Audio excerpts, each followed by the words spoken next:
bukan ibu hamil ya, tapi yang cowok. Kalau ibu hamil nanti beda lagi.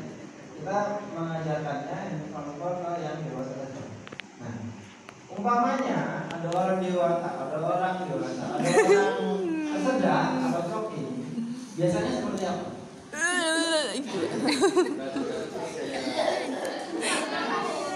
Pasti kan dia pegang lehernya kan? Iya.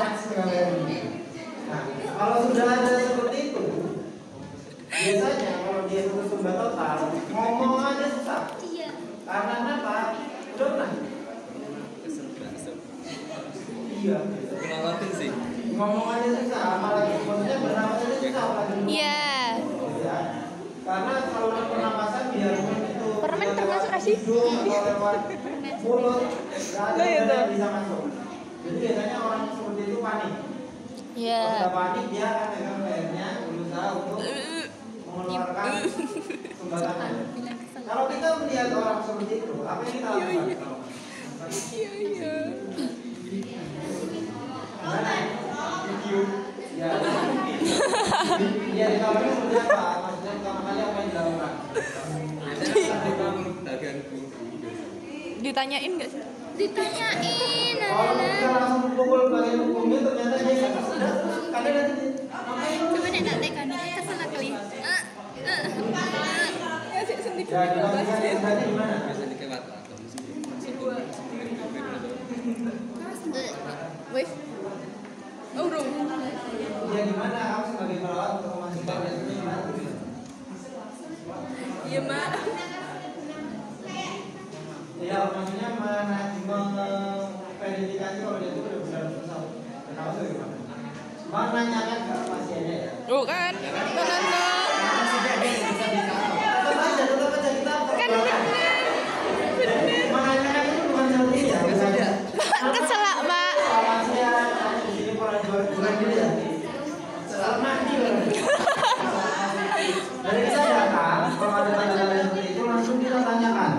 Keselak, Pak. Bapaknya umpamanya di sini namanya ini bapak ya. Bapak atau mas apa ya? Gak terima Bapak balas belum aku. tahu namanya sih. Bapak sumbernya misalkan seperti itu dia tuh motivasi.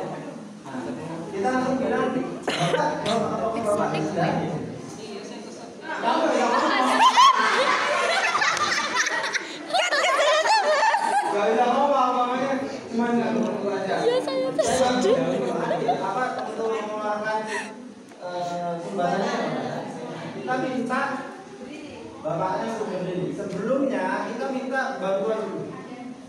Kalau misalkan ada orang di sebelah, ya kita minta bantuan untuk memanggilkan bantuan. Oke, takutnya apa? Takutnya dia tidak sadar. Kalau dia sudah tidak sadar, ya kita apa yang kita lakukan untuk pada saat pasien mamanya tersedak langsung tidak sadar? Cek nadi. Ya untuk mamanya ini kan misalkan duduk di kelas, terus dia tersedak, kita berusaha mau menolong, terus dia tidak sadar. Kan dia nggak bisa berdiri, kita nggak bisa melakukan yang kita lakukan. Apa yang kita lakukan? Nah kita pertama minta tolong dulu, terus kita cek nadinya. Oke. Kalau tidak ada nadi kita RJP. Oke. Kalau misalkan dia itu tersedak, terus dia tidak sadar. Sekarang memang sudah tidak disarankan untuk dilakukannya CPR. Tapi kalau dulu, kalau pasien tidak sadar, ya kita melakukan dorongan pada seperti yang manuver, tapi pasiennya tidur. Oke, kita taruh tangannya seperti kita mau RJP. Jadi seperti ini tangannya. Kita berdiri di, misalkan pasien seperti ini ya, kita langsung berdiri di atasnya, kita coba di atasnya, kita dorong. Lima kali. Nah, kalau ini seperti kembali lagi seperti tadi, pasiennya tadi sudah kita sudah validasi, oh memang benar kalau pasiennya itu tersedak. Oke, pasiennya nganggu, terus kita mau berdiri. Ini coba kita bapaknya berdiri, pasiennya kan makan begini kan. Terus kita lingkarkan tangannya di perut, kita dorong punggungnya ke depan sedikit. Gini. Oke, kita dorong punggungnya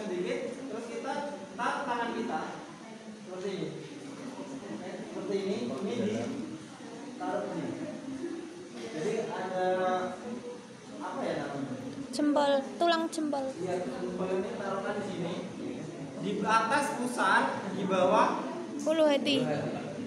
di bawah rongga apa? Rongga iga. Rongga Di bawah tulang dada.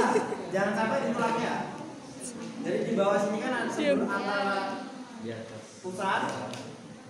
antara pusat, sama tulang dada itu kan ada antaranya ya. Nah, taruh tangan kita di situ. Terus kita pegang seperti ini. Nah, ini kan agak di dalam depan ini kan. Terus kita pasang kaki kita bentuk tripod. Terus kita dorong sekuatnya. 5 kali. 1, 2, 3, 4, 5. Nah, biasanya pasiennya ingat ya, dorong gini terus diputar ke atas. Jadi kayak bentuk huruf J. Didorong langsung ke atas kan gini. Oke, didorong terus dia ke atas kan gini. Nah, biasanya kalau dia itu tersumbat, dia akan keluar. Karena kenapa? Kita mendorong diafragmanya. Diafragma terdorong itu akan mendorong udara ke atas. Akhirnya makanan ataupun bijiran ular itu akan keluar. Atau naik ke arah itu semua keluar. Oke. Nah, kalau sudah misalkan keluar, ya pasien kita minta dulu lagi. Terus kita cek lagi. ABC tahu nggak? Airway, breathing. Misalkan lapasnya sudah bisa berbicara, berarti kan airway-nya sudah aman tuh. Oke, kalau sudah bisa bernapas kan? Ya, terus kita lihat breathing-nya, dia bernapasnya seperti apa? Oh, udah bisa bernapas. Terus sirkulasi kita cek nadinya. Oke. Kalau sudah selesai, baru ya udah tindakannya selesai.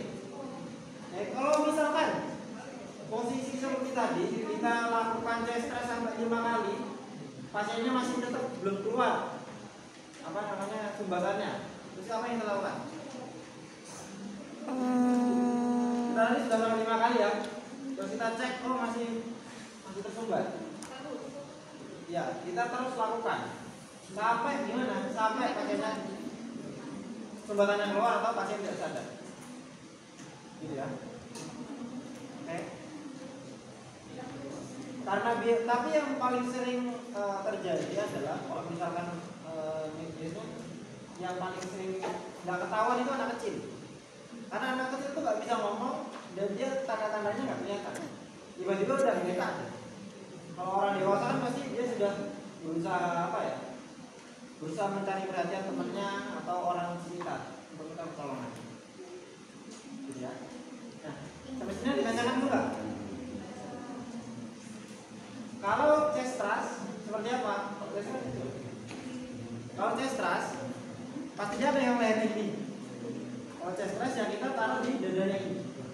Kan perutnya nih hamil. Oh, ibu hamil tuh namanya chest thrust. Kita dorong di bagian dada. Oke? Kalau anak bayi, ya kita duduk, kita taruh di kaki, kita dorong atasnya sampai keluar. Oke? Kalau pasiennya tidak sadar bagaimana? Itu sudah tidak direkomendasikan ya. Kalau tidak sadar kita RJ. Nanti RJB masuk ke fase selanjutnya yang juga. Sampai sini ada yang bertanyakan enggak? Silakan teman-teman berdiri. Cari pasangannya. Tapi jangan dilakukan beneran ya, karena itu sakit. Oke.